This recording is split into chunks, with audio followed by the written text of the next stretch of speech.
우리는 드디어 30장을 도달했습니다. 누차 말을 했지만은 우리가 역대기를 보면서 이 구도는 하나예요. 어느 시대나 하나님을 가까이 하면 하나님께 자기 백성을 복을 주셨고, 그 복을 받은 백성들의 복에 치우쳐가지고 하나님을 멀어져 버리면 참 이거 이상하거든요. 그러면 또 하나님을 또 잊어버려. 그럼 또 멀어져. 엉뚱한 짓을 해. 그러면 징벌이 또 오거든요. 매를 맞고 거기서 아파하고 회개하고 다시 돌아올 때에, 그럼 하나님 또 그러니까 이 구도가 계속적으로. 그러니까 우리가 은혜를 받고 계속적으로 나가면 좋은데, 이렇게 말한 나나 여러분도 그래서 우리가 그래서 예배가 중요하고, 그래서 사람들은 예배 한번 그러는데요. 이게 하나가 벽돌이 딱 빠져버려. 어느 순간에 이게 그때부터 흔들거린단 말이에요. 그럼 내가 더러워졌다기보다도 영적인 사람들이 어떤 그 벽돌 쭉 빠져버려. 거기에 이 냄새나 파리때가 돈단 말이에요. 이 귀신의 역사죠. 그래서 우리가 이 역대기를 우리가 다 하고 이제 9월달부터나 또 이달 말주쯤에는 이제 히브리서나 아니면은 서신서를 그렇게 보면서 받거나 할 때, 그래서 제가 하나하나 1절 그렇게 강의를 못하죠. 그래서 이렇게 해야, 이렇게 우리가 처음에는 헷갈리고 같은 말 같고 같은 말 같지만은 우리가 여러 왕들을 지금 보지만은, 그래서 성경이 어느 정도는 보인단 말이에요. 읽어보면 이런 내용이구나. 처음에는 헷갈리죠. 그래서 오늘 또 우리가 30장을 봤는데요. 오늘 역대하 20장 1절로 27절 말씀을 가지고 실패 때문에 도리어 길이 열려진 사람이라는 제목으로 오늘 말씀의 은혜를 받고자 합니다. 제가 역대기를 시작하면서 누차 반복 말했지만은, 역대기에서 남한국 왕들을 평가하는 기준을 뭐라 그러냐, 어떤 한 왕이 정직하게 살았다면 일반적으로 그 사람은 좋은 왕이라는 이 평가를 받았지만, 반면에 어떤 왕들은 성군이다. 그랬다면 그 성군이라는 그 기준이 뭐냐 그러면은, 말씀드린 대로 다윗 왕의 어떤 길을 밟았다는 거. 그럼 여기서 또, 그럼 성군이라는 사람이 어떤 사람이냐. 그래서 몇 번 말했죠. 성군이 누구였습니까? 남한국에 3대 선한 왕이 있었는데, 이 선한 왕은 하나님이 그들을 선한 왕이라 하지 않고, 이스라엘 역사 속의 성경학자들이 그들을 선한 왕이라고 그러는데, 20여 명의 이 왕들 중에서 누굽니까? 오직 여호사밧 왕, 그 다음에 기억합니까? 히스기야 왕, 그 다음에 요시야 왕, 이 사람들을 남한국 3대 선한 왕이라고 그럽니다. 자, 그러면은 정직하게 행했다는 게 무슨 말이냐면은, 우리 시대의 말처럼 참 누구는 거짓말을 할 줄 몰라, 이런 의미, 이런 뜻이 아니라 하나님의 말씀대로 곱고 어려운 길을 꾸준히 걸었다고 이렇게 생각하면 되겠는데, 한 예를 들면은요, 이스라엘 조상 아브라함의 경우는 자기 아내를 누이 동생이라고 했단 말이에요. 내 동생이라고. 근데 분명한 것은 사실 사라는 누이 동생이었지만은, 그리고 또 뭡니까? 자기 아내였습니다. 그때 당시에는 아마 그랬던 모양이죠. 자, 그 다음으로 누구는 다윗과 같아 했다면, 그러면 이 기준이 또 뭐냐 했을 때에 그 심령 속에 중심, 축이 있는 사람이다. 얼마 전에 그런 말이 했던 것 같아요. 그러면은 그 사람의 중심에 축이 있다는 것을 뭘로 아냐? 또 이렇게 묻는다면은, 하나님께서요, 그 사람에게 마음껏 부어주셔도, 많은 걸 부어주셔도 요동하지 않고 흔들리지 않고 오직 주의 청지기로. 그러니까 이 많은 것을 내가 가지고 누린다고 할지, 이것은 내 것이 아니라 하나님께서 내게 잠시 맡겨주셨다는 이게 사명감이고 이게 청지기란 말이에요. 그래서 중심에 바로잡은 축이 있는 사람은 아무리 많이 부어줘도 갑질하거나 교만하지 아니하고 하나님 앞에 청지기로서 이렇게 흔들리지 않았다는 것. 어떤 사람이 1억을 주었을 때는 전혀 요지부동, 전혀 어떤 미동이 없었대요. 그런데 어느 순간에 10억이 딱 생기고부터는 그 마음이 흔들리더라. 뭐 웃기는 말이지 진짜냐 뭐래 그런 말을 들은 적이 있었네요. 그래서 따라서 이걸 그러면 어떻게 또 평하냐면은 그릇이 작은 사람, 똑같은 복이지만은 하나님께서 그릇이 적은 사람에게 어떤 걸 하나님의 복을 부어준다면은 그릇 자체가 작기 때문에 그걸 감당하지 못하기 때문에 엉뚱한 짓을 한단 말이에요. 복은 복인데. 자, 오늘 이제 역대하 30번째인데요. 반복을 하는데 정직이라는 그래서 어떤 상황에서도 휘지 않고 굳지 않고 고등길을 걷는 사람이라고 하겠고, 반면에 중심이 그 사람이 굳게 선 사람이라고 했다면은 반복하죠. 하나님께서 아무리 어떤 것을 많이 부어주셔도 좌로나 우로나 흔들리지 않고 오직 주만 바라볼 줄 아는 다윗과 같은 사람. 그래서 이런 경우를 다윗의 길을 걸었다고 말을 하죠. 그래서 여러분 이 세상에서 요즘에 보니까 큰 배도 많고 화려한 배도 많은데요. 그러나 아무리 크고 화려한 선박이라 할지라도 배 밑바닥, 배 중심에 뭐가 있냐? 중심을 잡아주는 배 밑바닥에 있는 그걸 뭐라 하죠? 그 물을 평행수로 하기도 하고 또는 다른 말로 벨라스트라고 하는데, 이 물이 배 밑바닥 적정량이 있을 때에 선박이 바람 앞에나 파도 앞에서 흔들거리지 않는다. 지난번에 여러분 세월호 사건에서 그 물을 빼버렸다는 거예요. 선박을 이 화물을 많이 싣기 위해서. 그래서 한번 기울어지니까 회복이 안 되는 거예요. 그런 점에서 히스기야 왕이 유월절 제사를 드리는데, 자 오늘은 다른 거와 특이점, 본문 성경에 좀 특이점이 있는데 특이점 몇 가지가 있는데요. 역대기는 남쪽 유다에 관한 말씀인데도 이번 히스기야가 드리는 유월절 제사에는 북쪽 이스라엘 사람들까지 갑자기 초청하는 이런 다른 왕에게서는 없는 어떤 그런 게 여러분 본단 말이에요. 그래서 북왕국 사람들을 초대를 했다고 그랬습니다. 그러면은 왜 북왕국 사람들을 히스기야가 갑자기 유월절 잔치 행사에 초청을 했을까? 이게 첫 번째고요. 두 번째로는 본래 유월절 제사는 이스라엘력으로, 자 지금 지구상에는 달력이 3개가 있다고 그랬습니다. 태양을 중심으로 하는 양력이 있고 달을 중심하는 아시아권에서 뭐죠? 음력이 있습니다. 그런데 이스라엘에는 뭡니까? 이스라엘 고유의 역이 있는데 애굽에서 출애굽하는 그 날을 기점으로 해서 이스라엘역이라고 그러죠. 그래서 이스라엘역으로는 1월 14일인데 자 본문에서는 1월 14일로 하나님께서 정해 놓으신 그날을 2월 14일로 옮겨서 제사를 드렸다는 거예요. 옮겨서. 이거 큰일 날 일이거든요. 그렇다면은 하나님께서 법으로 정해 놓으신 저정한 날인데 이게 문제가 되지 않겠습니까? 제가 몇 번 말했지만은 북왕국 초대왕 여로보암의 3대 죄가 있다. 3대 죄.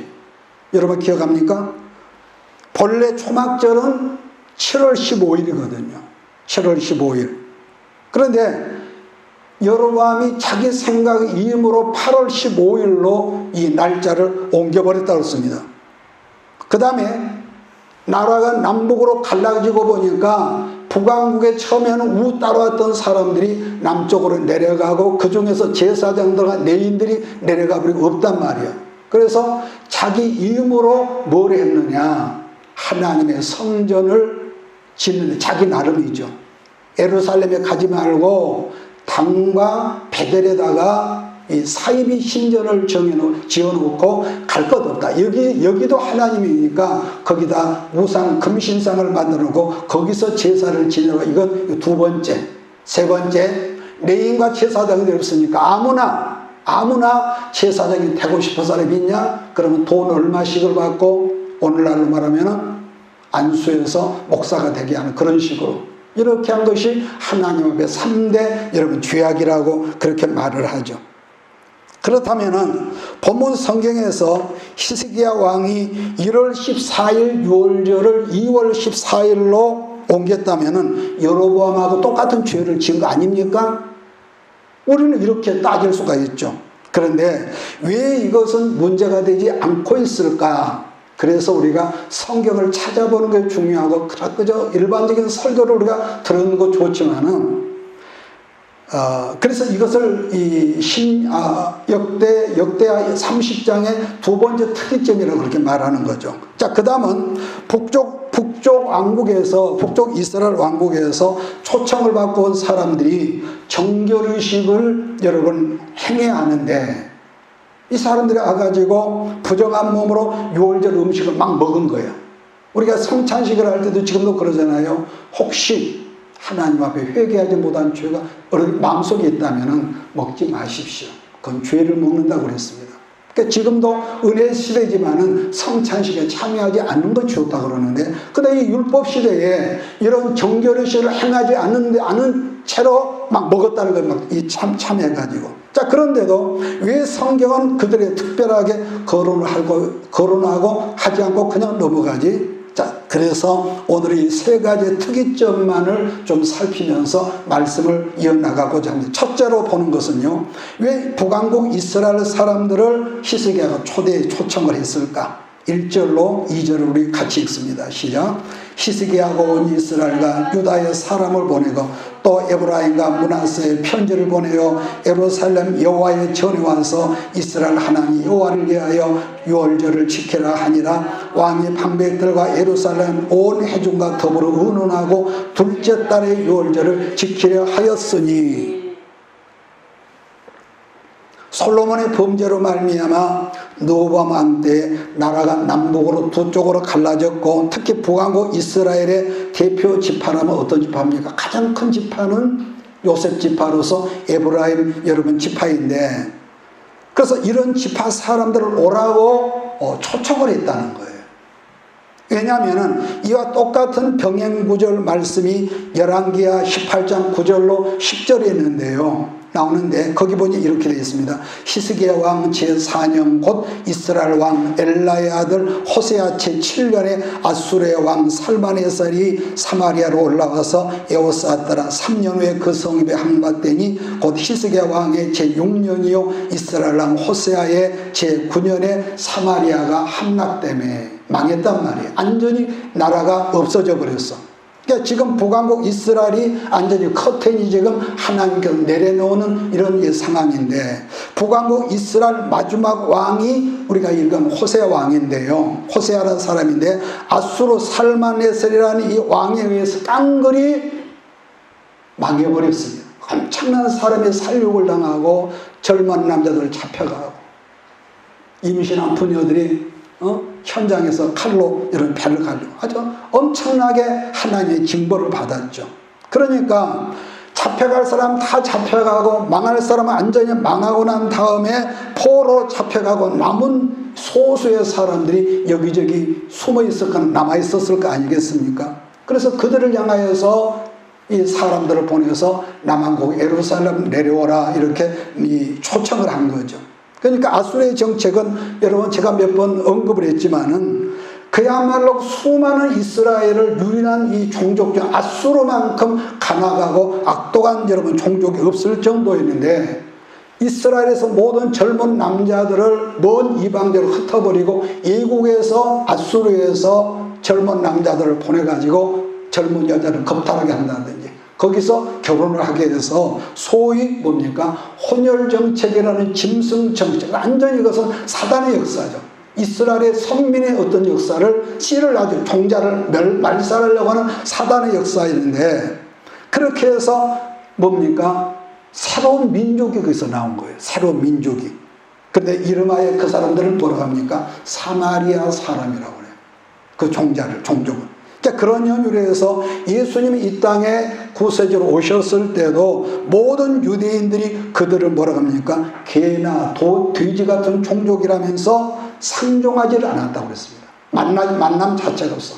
우리가 영암회가 있을 때 옛날에 보니까 이거 보니까 영암회에 우리가 그 음성 나환자 마을 우리가 변방에서 있었는데, 우리 옆에가 시종이라는 면인데 시종 사람들이 그 나병 환자 무능병자 마을을 지나가잖아. 저리 돌아서 먼 길로 다니는 그런 경우를 우리가 거기서 봤는데, 그러니까 만나고 싶지 않아. 왜냐하면은 코가 없어. 입이 없어. 코가 없으니까 어떻게 됩니까? 이 목젖이 보이는 거야. 코가 녹아버리고 없어요. 귀도 없고 손도 없고. 그 역대기를 보면은 누차 제가 말씀을 했지만은 그 땅에 남아있는 사람들에게 히스기야가 초청을 했다고 그러는데, 나라가 둘로 나누어진 것은 제가 말씀해서 솔로몬의 범죄로 말미암음이었지만은 북왕국이 세워지면서부터 많은 순간까지 계속적으로 하나님을 제자가 하나님 미워하실 매맞을 짓만 하다가 그렇게 선지자를 보내고 엘리야 같은 엘리사 같은 그 탁월한 선지자가 그들에게 말씀을 선포했지만은 도무지 돌아오질 않는 거예요. 그래서 끝내는 어떻게 합니까? 끝내는 하나님의 선민의 백성이 거기서 씨를 말리고 없어져 버리는 거예요. 그래서 역대기를 보면서 제가 누차 말했지만, 사람은요, 하나님께서 우리를 창조하신 근본적인 목적이 뭐냐면은 시종 하나님을 경배하게끔 창조되었기 때문에 누구든지 남녀노소 누구를 막론하고 하나님을 예배하는 자리, 하나님을 제사하는 자리가 허물어지면은 인간이 아무리 자기가 선행을 하고 어떤 종교를 만들어도 힘을 쓰지만은 결국은 하나님하고 망하는 존재가 될 수밖에 없다. 왜? 길은 하나니까. 여러분, 우리가 학교 다닐 때 학생들이 아무리 공부를 잘하고 레포트를 잘 쓴다 하지만은 교수의 마음에 들지 않으면은 그 시험 답안지는요, 헛것이야. 그러니까 이 문제를 출제하는 교수는 자기의 어떤 보관이 있단 말이야. 그게 맞지 않으면 넌 빵점이란 말이야. F학점. 여러분, 그래서요, 오늘날도 우리 목사님, 장로님들, 자녀들이 복을 받아서, 복 받은 건 얼마나 좋습니까? 정말 나도 그런 복을 받고 싶고. 그런데 복을 받아서 우리 아들, 딸이 어디 외국에서 학위를 받아오고, 어떤 교회는 보니까 이번에 잔치를 했대. 거기서 학위를 받았다고. 잔치를 하더라고. 자, 그런데요, 이건 좀 더 비하가는가 모르지만은, 아무리 좋은 학교를 하고 학위를 하고 좋은 직장에서 이렇게 많은 급료를 받고 하지만은 그들도 중요한 게 있습니다. 예배의 자리에서 멀어져 버리면, 기도하는 자리에서 멀어져 버리면 별 수 없이 지옥 가는 버스에 올라탈 수밖에 없다. 목사님 너무 지나친 비하가 아닙니까? 이렇게 항의하는 사람은 있겠지만은, 포도나무, 요한복음 15장이 뭡니까? 포도나무 가지에 붙어 있을 때에 진액을 공급받는 거지, 어느 순간에 떨어져서 공급받지 않으면 말라져 천사들이 그걸 잘라가지고 뭡니까? 심판한다. 불에 태워버린다. 우리 한국교회에서는 예수 믿으면 구원받습니다. 맞습니다. 그러나 거기만 보지 말자는 거예요. 거기만 보지 말자는 거예요. 아무리 그 사람이 예수 피로 구원받았을지라도 지속적인 예수 수액을 공급받지 않으면 우리는 말라져서 열매 맺지 못하고 불에 태워진단 말이에요.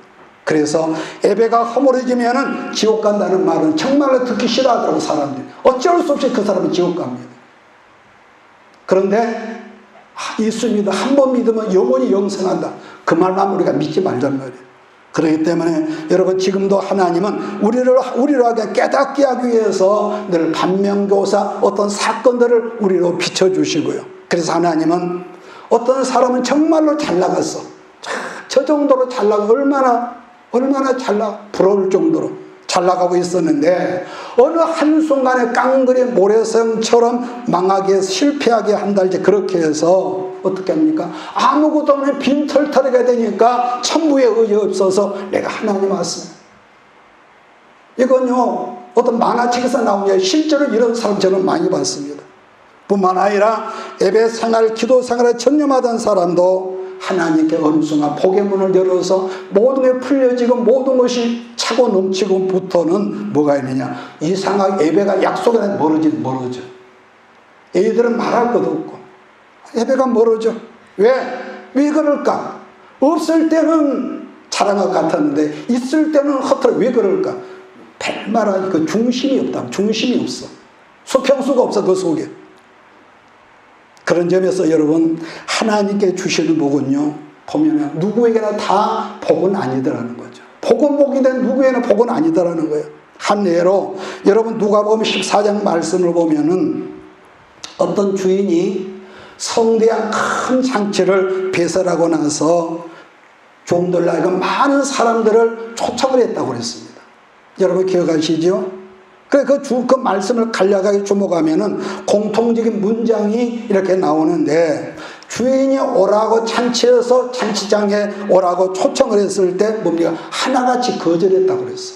나는 논을 샀으므로, 나는 소를 샀으므로, 나는 장가 들었으므로, 그렇게 비유를 했지만은, 그럼 그 사람이 어떤 사람이냐? 하나같이, 하나로 말한다면요, 다 성공한 사람들, 소위 잘 나간 사람들이었다는 거예요.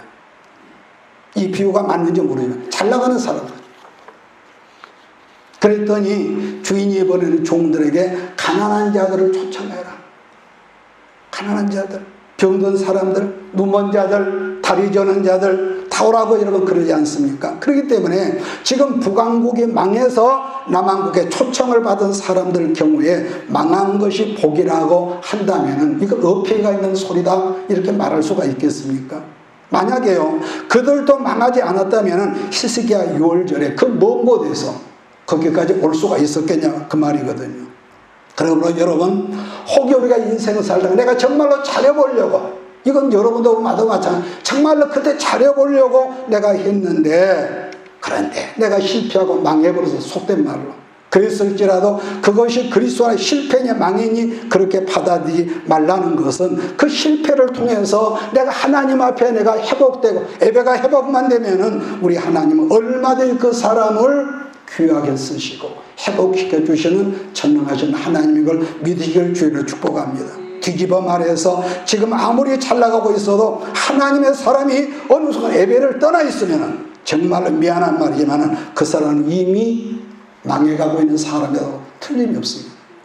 여러분, 영생이라는 말과 영벌이라는 말을 여러분 생각해 보았습니까? 영생은 영원한 생명의 연속이지만은 영벌은 영원히 고통스러운 상태의 영혼까지라는 거예요. 그걸 아셨기 때문에 우리 예수님이 이 세상에 육신을 입은 사람으로 여러분 오셨던 거고요. 그래서 시편 기자가 했던 말이 그 말인데요, 자기가 망하기 전에는 하나님을 떠나서 자기 마음대로 자기 생각에 옳은 대로 함부로 살았지만은 어느 순간에 모든 것이 망하고 보니까 실패한 다음에 제자리로 돌아왔다는 고백을 우리가 시편 119편 67절에서 그 고백을 우리가 간략하게 보는데요, 고난당하기 전에는 내가 그릇 행하였더니, 어려움을 당하기 실패하기 전에는 내가 그릇 행하였더니 이제는 주의 말씀을 뭐라 합니까? 내가 지키는 자리에 있습니다. 이게 참 불쌍하게 인생이 그런단 말이에요. 할렐루야. 예. 그래서 그러므로 여러분이 깨달았다면, 우리 주변에 예배를 떠나 있는 사람이 있다면 그들을 위해서 중보할 수 있는 저와 여러분들을 주의로 축복합니다. 두 번째로는, 그렇다면은 하나님께서 정하신 절기인데 유월절 절기 날짜를 바꿔도 괜찮았을까? 히스기야가 뭔데 자기가? 여러분 그렇게 말하지 않겠습니까? 2절로 5절 말씀을 같이 읽읍시다. 시작. 왕이 방백들과 예루살렘 온 회중과 더불어 의논하고 둘째 달에 유월절을 지키려 하였으니 이는 성결하게 한 제사장이 부족하고 백성도 예루살렘에 모이지 못하였으므로 그 정한 때에 지킬 수 없었음이라. 왕과 온 회중이 이 일을 좋게 여기고 드디어 왕이 명령을 내려 부엘을 세바에서 밤까지 온 이스라엘을 공포하여 일제히 예루살렘으로 와서 이스라엘 하나님 여호와의 유월절을 지키라 하니 이는 기록한 오랫동안 지키지 못하였습니다. 정확히 말하면 솔로몬 때 그 이후로는 못 지켰기 때문에 무려 200여 년 동안 유월절 제사가 남한국에 없었다는 그런 표현이 되거든요.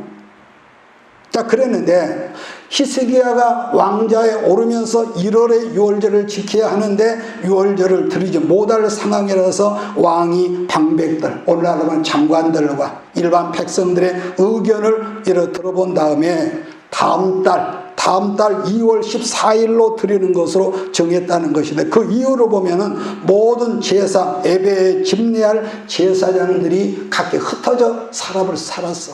왜 그랬다고 그랬습니까? 그 이유는 히스기야가 알거든요. 자기 아버지 아하스가 성전문을 때려 잠궈버리고 성전의 기구들을 태워 부숴버리고 흩어버렸어. 그래서 아하스의 학정을 피해서 도망가서 자기 살 길을 찾다 보니까 이제 제사 명찰은 제사장 딱지를 붙였는데 막 일반 백성들 똑같이 사는 거예요. 그러니까 반복하면 명찰은 목사고 전도사고 장로인데 지가범으로 그동안 살던 이 제사장들이 제사를 집례케 하는 뭡니까? 성경에 말한 성결케 하는 기간이 있어야 하거든. 성결하게 하는 기간이 있어야 하는데 그게 갑자기 이제 정해진 거기 때문에 한 달을 위했다는 말씀인 것이고, 또 하나는 북왕국 사람들이 남왕국 예루살렘 쪽으로 내려오는 시간도 히스기야가 가만히 있을 것이다. 오늘날처럼 자가용을 있는 것도 아니고 걸어왔을 텐데요. 그러면은 위에서 제가 말씀한 것처럼 그럼 왜 히스기야는 날짜를 바꿔도 되는 거고, 아까 말한 대로 여로보암은 날짜를 바꿨다고 그게 하나님 앞에 죄가 되느냐. 그러한 점에서 히스기야가 예배 곧 제사에 대한 규정을 잘 찾아서 연구를 여러 했을 것이다. 그런데 민수기 9장 10절로 한번 가봅시다. 민수기 9장 10절로 11절. 성경에 의해서 히스기야가 그렇게 했다는 걸 우리가 볼 수가 있거든요. 민수기 9장 10절로 11절입니다.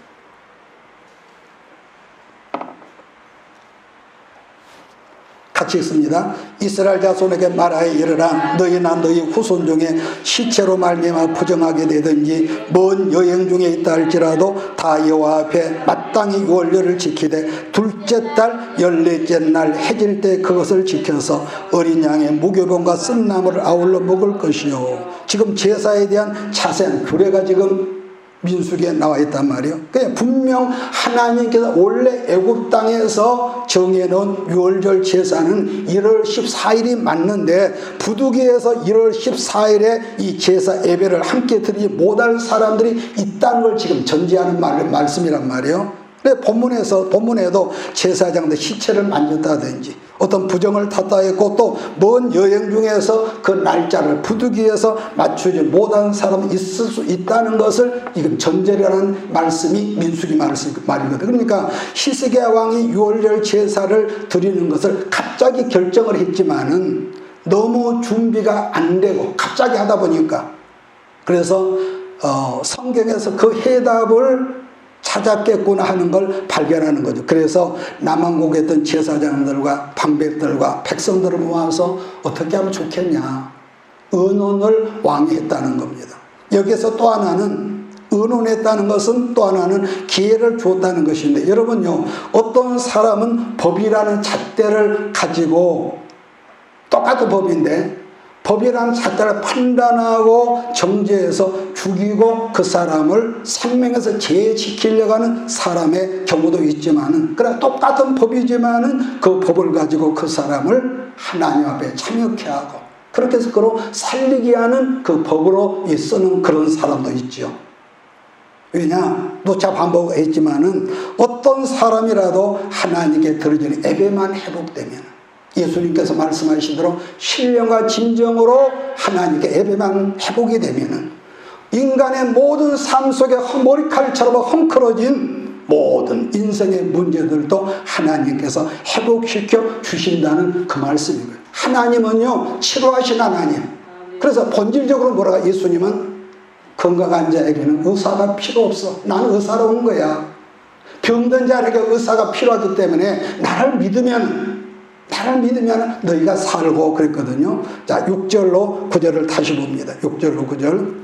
보디발꾼들이 왕과 방백들의 편지를 받아가지고 왕이 명령을 따라 온 이스라엘과 유다에 두루 다니며 전하니 일러스되 이스라엘 자손들아 너희는 아브라함과 이삭과 이스라엘의 하나님 여호와께로 돌아오라. 그래야만 그가 너희 남은 자 곧 아수르 왕의 손에서 벗어난 자에게로 오시리라. 너희 조상들과 너희 형제같이 하지 말라. 그들은 그의 조상들의 하나님 여호와께 범죄하였으므로 여호와께서 멸망하도록 버려두신 것을 너희가 똑똑히 보는 바니라. 그러니 너희 조상들같이 목을 곱게 하지 말고 여호와께로 돌아와 온전히 영원히 거룩하신 들어가서 너희 하나님 여호와를 섬겨 그의 진노가 너희가 떠나게 하라. 너희가 만일 여호와께로 돌아오면 너희 형제들과 너희 자녀가 사로잡은 자들에게서 자비를 입어 다시 땅으로 돌아오리라. 너희 하나님 여호와는 은혜로우시고 자비하신 자라. 너희가 그에게로 돌아오면 그의 얼굴을 너희에게서 돌이키지 아니하시리라 하였느니라. 여러분, 앞으로요, 앞으로, 자, 분명히 제가 예언을 안 하겠습니다. 언젠가는 여기서는 박 목사가 죽을 거예요. 죽고 없을 거예요. 그래서 내가 내 사명을 다 끝나고 떠난 다음에라도 잊지 말고 기억할 것은, 그래서 우리가 이런 경우는 우리가 기억해도 좋아요. 어떤 사람이 아무리 잘 나가고 있다 할지라도 아까 했던 말이죠. 예배를 떠나면은 그 집 자녀들이 어떻게 되나 보세요. 이거 어떤 저주가 아니라 성경의 말. 하나님의 택한 백성들이 축복받았다고 엉뚱하게 살면은 필히 망하는 짓을 골라서 하고, 하나님의 택한 백성이고 하나님의 자녀들인데 그렇게 망한다는 거예요. 그래서 사람들이요, 지금 그 교회가 규모가 얼마나 되니? 주일날 얼마나 모이니? 이게 중요한 게 아니라 중요한 것은 하나님 앞에 여러분 한 사람 한 사람 우리의 자녀들이 예배자로 자기 자리를 지키는 겁니다. 왜? 하나님이 원하시는 거니까. 예배에 한 번 예배에 한 번 빠진다고 하늘이 뭐 무너지려고? 뭐 그 말이 맞지요. 근데 그걸 우습게 여기지 말라는 건데, 그 산증거가 이스라엘 사람들은 한 번, 두 번. 처음부터 그들이 그랬겠어요. 한 번, 두 번. 우리들이 성경 뭐랍니까? 네가 나를 귀하게 여기면은 나도 너를 귀하게 여겨. 우리가 저 뒤에 있지 않습니까? 나를 사랑하는 자들은 나의 사랑을 입으며 나를 간절히 찾는 자가 나를 만날 것이라고요. 응? 그런데 그때 그 당시에 소수의 북왕국에 남아있었던 비천한 사람들 외에는 아까 말한 아수르 포로로 다 잡혀갔던 사람들은 단 한 사람도 고국으로 돌아오지를 못했습니다. 그들은 없어져 버렸어요. 모든 지파가요. 10지파가요. 자, 그런 점에서 늘 말했지만은 하나님의 징계나 징벌이 있다는 것은 이건요, 매를 맞았다, 고난 당했다, 거기만 머물지 말고 하나님께서 그 사람과 여러분 나를 징벌의 자리로 들어놨다는 것은 아직도 우리에게 어떤 기회가 주어져 있다는, 그렇게 우리가 말씀을 깨달으라는 거예요. 아, 하나님께 나를 상관하신 것은 뭔가 내가 그냥 깨닫게 하려고. 그래서 그 고비를 지나면 대나무가 자라다가 매듭을 만들고, 그러죠? 또 자라다가 매듭을, 그런 것처럼 사건을 통해서 성장하고 발전하고. 그래서 우선 대나무는 그 매듭이 만들어진 과정이 불편할지라도 그 매듭 때문에 바람이 앞에서도 흔들리지 않고 아주 여러분 굳건하게 자라는 것이죠. 그래서 그 말씀이 우리가 지난 시간에 읽었던 호세 6장 2절인데요.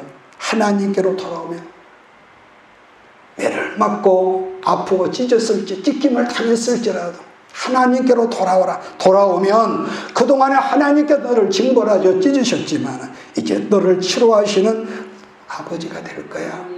호세아의 그 피 맺힌 그 강구를 우리가 성경에서 보거든요. 그래서 우리들이 지금도 전도를 한다고 하지만은, 전도한다고 솔직히 전도받은 사람들이 다 주께로 돌아오는 사람은 없단 말이에요. 오히려 비웃고 비아냥거리고. 그러니까 분명한 것은 그런데도 하나님이 택하신 사람들은 주께로 돌아오는 사람들이 그 중에 있다는 것. 그러므로 전도자들이 복음을 전하면은 그럴 때 다수가 변해 돌아오는 경우를 우리는 그걸 부흥이라고 말하지만은, 그 어떤 말씀을 들어도 언제나 비웃고는 본문에처럼 조롱하는 사람들이 반드시 있지만은 반면에 겸손하게 말씀을 듣고 돌아오는 사람도 있다라는 겁니다. 그러한 걸 바라보는 사람들에게 뭐가 있느냐? 감동이 있다. 감동이 있다, 여러분. 그러죠. 여러분, 하나님의 감동이나 다르게 말하면은 하나님의 손길이라는 뜻도 되지만은 하나님의 교회가 살아 숨쉬는 교회가 되려면은 늘 제가 했던 말을 또 하고 또 하지만은 여러분, 전도도 있어야 하고 또 거기서 기도와 더불어 선교하는 역사가 있어야 한다. 그래서 흘러 넘어가지 않으면은 늘 우리끼리 우리 교회 커지고, 그게 틀린 말은 잘못된 건 아니지만은 거기서 머무른단 말이에요. 그래서 흘러 내려가면은 하나님과 그 계기를 통해서 새로운 물로 채워지고 교회가 발전하고, 그 성도들의 삶 속에 역사가 일어나고요. 자, 10절로 12절 말씀을 보면서 말씀을 정리해 나갑시다. 10절 12절 보발꾼들이 에브라임과 므낫세 지방 각 성읍으로 두루다녀서 스불론까지 이르렀으나 사람들이 그를 조롱하며 비웃더라. 그러나 아셀과 므낫세와 스불론 중에서 몇 사람이 스스로 겸손한 마음으로 예루살렘 이르렀고 하나님의 손이 또한 유다 사람들을 감동시켜서 그들에게 왕과 방백들의 여호와의 말씀들을 전한 명령을 한 마음으로 준행하게 하셨더라. 보면 말씀에 다수의 사람들은 비웃고 조롱했다고 하지 않습니까? 그런데 아셀과 므낫세와 스불론 중에서 몇 사람이라 했으니까 아마 소수의 작은 여러분 숫자였겠죠. 얼마인지는 모르지만 그 소수의 사람들이 드디어 먼 길을 걸어서 예루살렘으로 그 제사에 참여하기 위해서 지금 왔다는 거예요. 여러분 옛날이나 말세인 지금이나 공통점 하나는 복음을 전하는 사람, 순종하는 사람에게는요 항상 내 마음에 감동이 있습니다. 감동, 순종하는 사람. 무슨 말이냐? 기회죠, 기회.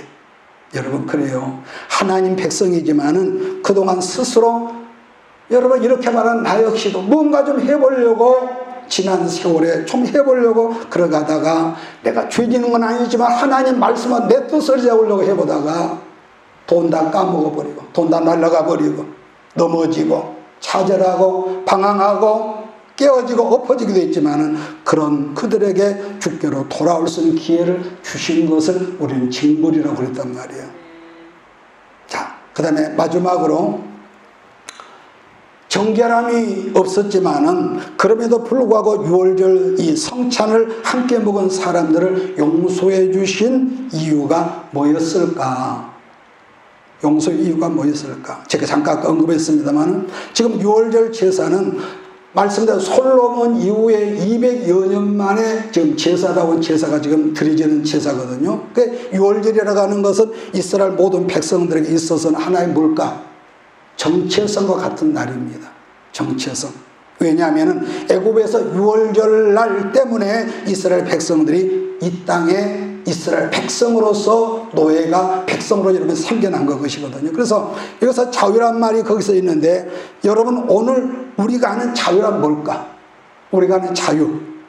그것이 무엇이든 간에요. 자유라고 하는 것 지금까지 어떤 기준에 우리가 얽매이고 있었던 것이 어느 순간 풀려지는 것을 우리는 자유라고 그러는데요. 그러면 그 자유의 기준이 또 뭘 말하냐 한다면은 우리는 지금까지 본의 아니게 세상적인 모든 것들이 그게 기준이에요. 우리 삶의 기준이었습니다. 그렇게 살고 있는 사람을 바울로 선생의 말을 그대로 옮긴다면 세상에 속한 사람, 세상의 종이라고 그랬죠. 그렇기 때문에 하나님의 사람이지만은 말씀으로 사는 것이 아니라 세상 사람들이 살아가는 세상적인 방법으로 그 사람들이 하는 평가가 기준이 돼가지고 그대로 살고자 했다는 건데 그러다 보니까 나도 몰래 세상에 어떤 것을 묶여 있단 말이에요. 그러던 사람이었는데 어느 날 갑자기 하나님의 성령의 진리가 우리 안에 쑥 바람처럼 들어온 거예요. 여러분 겨울날 요즘은 아파트 생활하니까 잘 느낌이 없지만은 옛날로 시골에서 옹기 좋은 게 사랑방이었을 때 눈이 내리고 바람이 불고 그랬을 때 안에서 추우니까 사람들이 있는데 누군가 방문을 쑥 열고 들어오면요 사람과 더불어 찬 공기가 훅 들어옵니다. 훅 이 공기가 들어와요. 찬 공기가. 그렇기 때문에 여러분 세상적인 방법으로 그 사람들의 평가가 기준이 돼가지고 그대로 살고자 했다는 건데 그런 사람들에게 어느 날 하나님의 진리가 우리에 쑥 들어온 거예요. 무슨 말이냐면은 이제부터는 그 사람의 중심축이 그 순간부터 바뀌는 걸 의미하는 거다. 뭘로 바뀌느냐? 아까 말한 다윗의 기준이라는 말씀. 다윗은 말씀 아니겠습니까? 내가 예수를 믿지만은 지금까지는 안 믿는 것은 아니었는데 모든 기준이 세상 하나님이 없는 사람들이 살아가는 그것이 기준이 되고 세상 사람이 지향하는 것이 나의 삶의 기준이었지만은 진리가 내 심령 속에 들어오고 내가 진리의 말씀을 붙드는 순간부터 부족할지라도 아직도 허물이 많을지라도 내 삶의 기준이 뭐로 바뀌는 오직 예수 그리스도로 이제부터 바뀌었다는 거예요. 이 말씀 이해가 되기를 바랍니다. 예, 이게 자유라는 거예요. 성경이 말하는 자유. 그러므로 하나님만이 나의 삶의 기준이라는 걸 가르치는 사람들을 이런 사람으로 진정한 사명자라고 그러죠. 그 사람, 그 목사는 교회를 부흥시켜, 이것도 귀한 일꾼이지만은 여러분 그보다는 한 걸음 나가서 그 부흥된 사람들을 세상적인 기준이 아니라 예수 그리스도로 말씀으로 바꿔주는 사람들, 바꿔가는 사람들. 많은 교회들이 오늘날 교회 부흥만을 주장하다 보니까 교회 안에 수많은 인재들, 수많은 일꾼들이 어떤 그들 가슴 속에 새로운 진리의 기준을 세워주지 못하다 보니까 그들도 역시나 세상적 기준으로 살려고 예수 안에서 살지만은 그대로 세상설처럼 그렇게 난리를 하는 거죠. 그러다 보니까 예수를 믿는다고 고백을 하면서도 세상적 기준을 떠나면은 그들 말이 자기는 곧 죽을 것 같다는 그런 여러분 감정을 여러분 듣지 않습니까? 왜 그럴까? 교회가 우리 지도자들이 정말로 성령으로 말미암아 기준을 세워주지 못한 것 때문에 이런 교회 일꾼들이 여러분 그렇다는 거예요. 그런데요, 정말로 우리 아이들은 지 손에 쥐어진 것을 좀처럼 놓지를 않거든요. 그런데 정말로 좋은 걸 쥐어주면은 사람들은 지금까지 자기가 붙잡았던 걸 놓아버리는 거죠. 그런데 정말로 참된 생명의 진리, 예수 그리스도의 피가 있는 진리를 그 사람들이 쥐어주면은요, 자기가 죽자 살자 잡았던 것을 놓아버리는 것이 하나님의 생명의 진리예요. 이걸 우리가 가르쳐야 하는 거고요. 그렇다면은 지금 예수님이 말씀한 진리란 뭘까 그랬을 때 마찬가지입니다. 오직 하나님의 기준이라는 거. 반복하고 끝내겠습니다만은 진리란 세상에 말하지 않은 전혀 새로운 기준이라는 건데 그것이 바로 생명으로 들어가는 여러분 참 진리라는 거죠. 어찌 보면은 이 말은 창세기 15장에 아브라함이 하나님 말씀을 믿으니 하나님 의로 여기셨다는 말씀과 여러분 똑같은 개념이라고 봅니다. 여러분 그래요. 하나님 예수라는 새 기준이 우리 안에 들어와 어느 순간 세워지면은 이 상에 내가 자유하게 된다는 건데 그 세상에서 지금까지 종노란에서 세상의 기준에서 그때는 어떻게 사람은 눈치를 보면서 저 사람처럼 내가 행하지 않으면 내가 왕따 당할 것 같고 그랬던 사람들이 이 상에 자유한단 말이에요.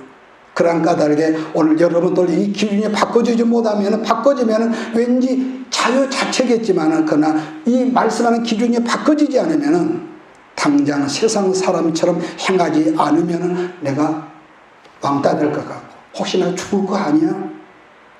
왜? 불안하거든요. 자, 말씀을 끝내겠습니다. 상황이 이렇게 전개되다 보니까 정작 제사장들을 보니까 뭐라 부끄럽다는 거예요. 부끄러워요. 왜 부끄러워했을까? 그동안 제사장은 제사장인데 아수왕의 핍박을 피해서 살다 보니 제각각 어떤 제사가 없는 삶을 살다 보니까 그 자리 회복되면 얼마나 부끄럽겠어요. 그렇기 때문에 오늘날도 누구라도 새로운 은혜와 진리의 기준이 바꿔진 상태에서 지금까지 살아온 세상을 바라보면 똑같은 나지만은 지난 세월을 돌아보면 내가 너무 부끄럽구나. 누가 나를 책망한 것도 아닌데 내가 나를 보고 부끄러운 거야. 하나님 내가 이렇게 살아서 거기서 회개가 나오고 그래서 통회가 일어난 거 아니겠습니까? 자, 30장 1절로 17절을 자 같이 읽읍시다.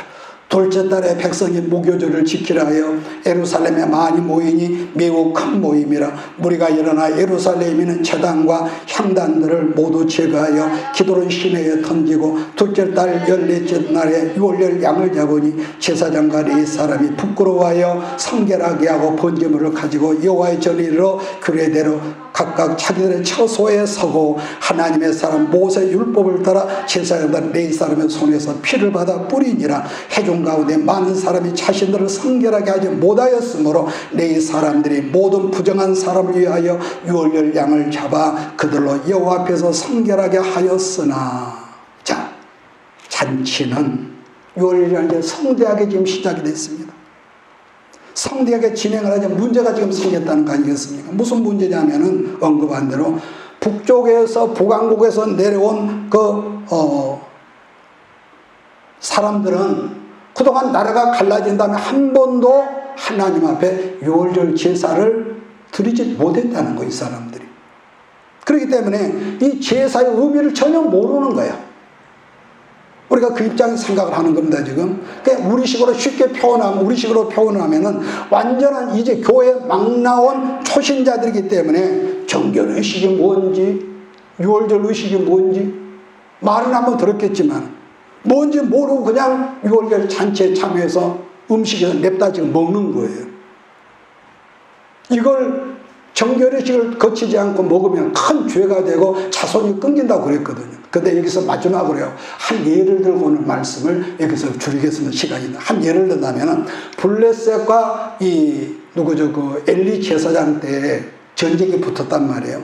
그래서 엘리 제사장들이 이 사입인데, 엘리 제사장 아들들이 하나님의 법궤를 어디입니까? 실로에서 매다가 전쟁터에 가지고 갔다가 이 법궤만 있어 우리가 이길 거다 그랬는데 홀라당 하나님 법궤를 블레셋 사람을 빼앗겨 버렸습니다. 빼앗겨 버렸어. 이 두 아들은 거기서 죽었고요. 자, 여기서 설명은 오래 가니까 블레셋 사람이 의기양양해서 이스라엘의 하나님의 법궤를 우리가 가져왔다. 그래서 가져가지고 자기들이 섬기는 다곤이라는 신당 앞에 누워두는 그때부터 여러 가지 블레셋 나라의 온갖 재앙들이 일어나니까 두려워가지고 다시 여러분 어떻게 하죠? 베세메스라는 그런 곳 이스라엘 땅으로 하나님의 법궤를 여러분 보낸 것을 여러분 기억하시지요. 근데 문제는 하나님이 지음한 법궤를 말만 들었던 베세메스 사람들이 아마 무의식적으로 그랬을 거다 저는 봅니다. 무의식적으로 신기하게도 행동이었겠지만 그 법궤를 이 사람이 열어보았다는 거예요. 열어보았다는 거예요. 다윗이 왕이 돼가지고 법궤를 옮길 때에 수레로 끌다가 우사가 죽었지 않습니까? 하나님의 정한 법을 안 했다가 콘이 났거든요. 그러는데 이 법궤를 열어보았다가 그 지역 사람 수많은 사람이 이 재앙으로 죽었다고 그랬습니다. 그 사건으로 이스라엘 수많은 사람이 재앙으로 죽었다고 그러는데 이게 무슨 말이냐면 하나님의 법을 몰라서 범죄한 사람들은 그 죄가 크다 적다? 적다. 블레셋 이방인 몰랐잖아요. 작지만은 알면서도 짐짓 범죄한 경우는 하나님께서 안 봐주신다고 그래요. 안 봐주신다. 그래서 바울이 뭐라고 합니까? 선생된 우리 지도자들, 목회자들. 오늘날은 목회자도 많고 많습니다만, 목회자가 잘못 살면은 분명히 알아라. 더 무서운 지옥 형벌이 기다리고 있다. 지도자가 사람들 천당 가면 영광 받을 거 말하지만 아니요. 지가 잘못 살면 더 무서운 형벌이 있다는 거예요. 자, 시간이 돼서 좀 길어지니까 18절, 20절, 21절까지 보고 마칩시다. 시작. 에브라임과 므낫세와 이사가가 스불론 만의 무리는 자기들을 깨끗하게 하지 아니하고 유월절 양을 먹어 그 기록한 규례를 어긴지라. 히스기야가 그들을 위하여 기도하여 이르되 선하신 여호와여 사하옵소서. 결심하고 하나님과 그의 조상들이 하나님 여호와를 구하는 사람 누구든지 비록 성소의 결례대로 스스로 깨끗하게 못하였을지라도 사하옵소서 하였더니 여호와께서 히스기야의 기도를 들으시고 백성을 고치셨더라. 아멘. 이래서 지도자가 중요한 하나님 결례를 하지 못했으니 하나님 용서해 주세요. 용서해 주세요. 여러분 지금도 신령과 진정으로 예배하는 사람들에게는 동일하게 감사가 넘치고 자유가 있고 영육 간의 범사에 고치심이 있는 것을 믿으십시오. 이게 예배입니다. 그 다음에 21절부터 보니 예배가 회복되고 중심이 변화가 되고 보니까 사람마다 기뻐해서 여러분 유월절 잔치가 가면 일주일 동안 잔치가 연장됐다고 그랬습니다. 나는 오늘 여러분 모두 우리 교회 또 교회 밖에서 말씀에 동참하는 우리 모든 이웃들에게도 이 유월절 잔치 이 놀라운 축복 역사가 함께 하셔서 여러분의 삶 속에서 아브라함의 가정 속에 이삭이 뭐라고 그랬습니까? 웃음. 이삭의 가정에 얼마나 웃음이 없었던지 하나님께서 내가 이삭을 주마. 그래, 이삭이란 말이에요. 나는 여러분의 가정 속에 이삭이 많이 태어나기를 예수 이름으로 축복합니다. 내가 너와 항상 함께 하리라. 내가 너를 지키리라.